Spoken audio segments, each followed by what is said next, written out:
Welcome back to some more 0K action. There you go, how's that for an introduction? But anyway, to expand on that, it's going to be the second round between TheSponge and Magman. This is the bronze match of the September 2014 1 vs 1 0K tournament. Magman's lost the previous round rather handily. And yeah, hopefully he's going to be learning quite a bit from that actually. It's a bit of a how not to use jump bots, I suppose you could say. Although TheSponge, yeah, he definitely definitely covered his bases pretty well though. Expanded and all that, which Magman didn't. In any case, yeah, this bronze match is going to decide who's going to be number 3 or third in the tournament, and I think it's the best out of 3 though. So Sponge probably is going to win this round. We'll see what happens though. I mean, I don't want to call it. Actually, I'm calling it. I think the Sponge is going to win, to be honest. But anyway, Magman going with hovercraft, Sponge going with light vehicles. So, according to some people, the hovercraft platform is slightly overpowered compared to light vehicles. But I mean, the Sponge, he's got much greater LO than Magman anyway. Well, okay, maybe not that much greater, but still, he won the last rounds, so he definitely... Yeah, actually, the water looks like sewerage or something. But anyway, the Sponge is definitely looking to be the favourite at the moment, but you never know. Magman might be able to pull a win. Just have to wait and see what happens. The Sponge, yeah, coming in with a couple of darts. I believe that was a dart there. Yep, a dart there and a dart. Yeah, getting taken out by daggers of Magman. So yeah, Magman getting tiny army advantage. Oh, actually he's got a level 1 commander as well, interesting. So level 1 support comm with beam laser. So yeah, just leveled it up once just to get the beam laser so it doesn't die too quickly to anything. Same time, the Sponge seems to be devoting all of his resources to construction. So he's just got his Odin commander once again on max building priority, and he's also got a builder as well, which is also not on maximum building priority. So yeah, commander basically is going to be the focus, and looks like he's going to be looping through a whole bunch of scorches, darts, and masons. Apparently, we'll see what happens though. I can't get enough of saying that, as I'm sure you've noticed. But yeah. Yeah, I dare say, yeah, the Sponge is probably the favourite to win here. Magman, he's going to give it his all though, he's not giving up. I wouldn't have, actually, oh, I can't believe I'm actually saying this, but I wouldn't actually mind seeing a few more cheese games actually between players. If only, you know, to change the pace up a little bit. There you go. Fancy me actually liking cheese for something. I mean, sometimes I eat cheese myself, but yeah. Usually I don't, well, I mean almost never actually commentate or analyze cheese games at all. They just, you know, they're just over so damn quickly. It's just, you know, really, what's the point? But, or what the hell, it would be interesting to actually see them between higher level players though. Especially if, say, both players cheesed at the same time and then we actually, you know, had that turn into a bit of a longer game rather than just end in the first couple of minutes. But there you go. No cheese games, apart from the single cheese game that I played with the Sponge, and you can probably guess how well that went. Although, granted, I executed it in a little bit of a slapdash fashion, a bit of a learning experience. I should have tweaked my commander a bit for the cheese strategy, but there you go. Magman likes the factories of powerful anti-raider raiders, but the raiders have problems in other areas. Well, actually, no, these daggers, I'm assuming he's referring to these daggers as well. I mean, they're alright versus raiders, but I mean, they're not that bad in numbers versus other things as well. I mean, yeah. Yeah, so there you go. Water is blurring, flashing here on max zoom out, is it?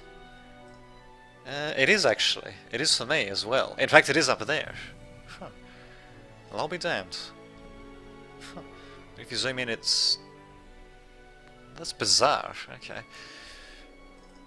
Same for me. I'll be damned. Okay, we've got a bit of a buggy map as well. Interesting how Magman picked this to be his map. Well, in case, Mace versus a whole bunch of Scorchers, and unfortunately it didn't quite work out in his favour. Although he did take out a few Scorchers, so 1, 2, 3, 4, yep, they're all Scorchers, so 130. So 4 times 13, like 400, 500 something. Okay, he definitely hit above his weight there, definitely made cost and then some. I think I would have to disagree with all these lotuses though, especially given how far away they are from the middle line. So he's kind of consolidating in a bit of a losing position. So, oh yeah, that was me actually. Okay. Get a job? Oh, okay, yeah, Mason himself. Yeah, he's consolidating in a bit of a losing position. Basically yielding the... oh, actually, let's not miss that. But anyway, he's yielding the middle to the sponge, basically, and I don't know why he's doing that, to be honest. It's... maybe he's just trying to delay the inevitable. I don't know. All I know is that the midpoint is here. Just zoom out. So yeah, the midpoint is here. Here's way back here. Sponge, on the other hand, is consolidating in... sorry, consolidating in a bit of a winning position, on the other hand. Not as many solar collectors. Actually, probably could have just put them in front rather than behind like that, but whatever. Same amount of lotuses though, but yeah, in a much, you know, in a much better position to consolidate in actually being in the middle. So yeah, bizarre. It's like he's like trying to expand upwards through here, maybe. Ubermex. Oh yeah, that's just switch that over to this. Yeah, okay, yeah. Got a couple of Ubermex points on the map. That's one of them. That's one of them, and this is one of them as well. Bit of actually no overdrive apparently. Well, there you go.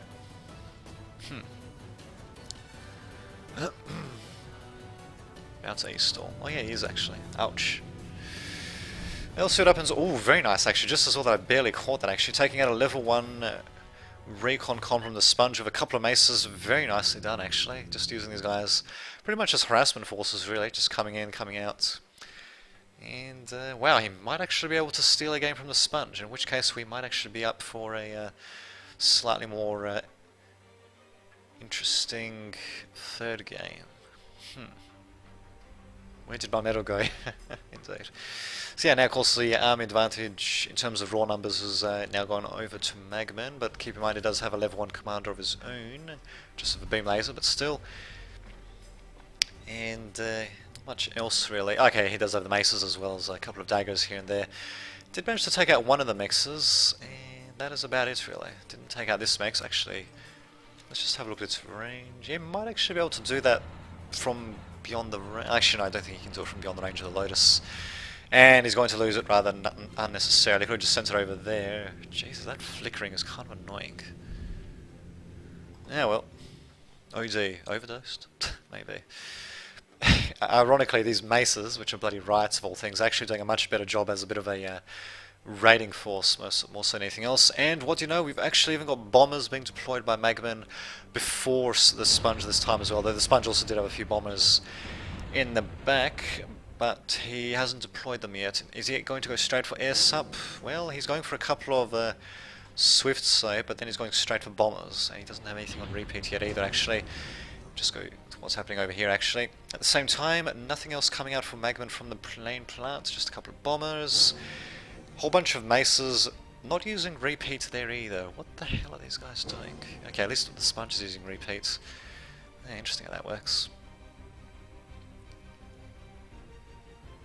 Yeah, pretty subtle, but it's definitely there. It's there, and it's definitely less subtle here on these little wireframe bits, actually.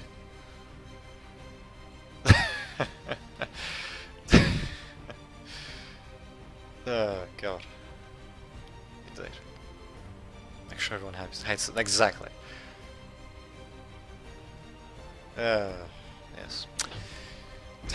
Not bad.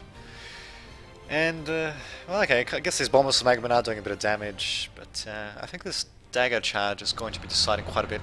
Oh, actually, Magman's army value is way bigger than the sponge, and I don't think too much of it can be owed to the commander either, actually. He is sacrificing quite a bit, though, not really doing too much damage, though.